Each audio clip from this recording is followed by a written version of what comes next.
اے ابراہیم، اس بات کو جانے دو، تمہارے پروردگار کا حکم آ پہنچا ہے اور ان لوگوں پر عذاب آنے والا ہے جو کبھی نہیں ٹلنے کا۔ اور جب ہمارے فرشتے لوط کے پاس آئے تو وہ ان کے آنے سے غمناک اور تنگ دل ہوئے اور کہنے لگے کہ آج کا دن بڑی مشکل کا دن ہے۔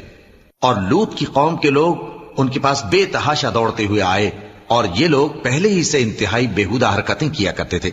لوط نے کہا کہ اے بھائیو، یہ جو میری قوم کی لڑکیاں ہیں یہ تمہارے لیے جائز اور پاک ہیں، تو اللہ سے ڈرو اور میرے مہمانوں کے بارے میں مجھے بے آبرو نہ کرو۔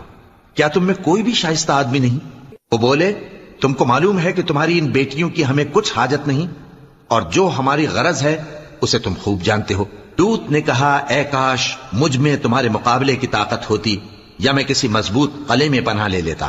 فرشتوں نے کہا، اے لوط، ہم تمہارے پروردگار کے فرشتے ہیں، یہ لوگ ہرگز تم تک نہیں پہنچ سکیں گے۔ تو کچھ رات رہے سے اپنے گھر والوں کو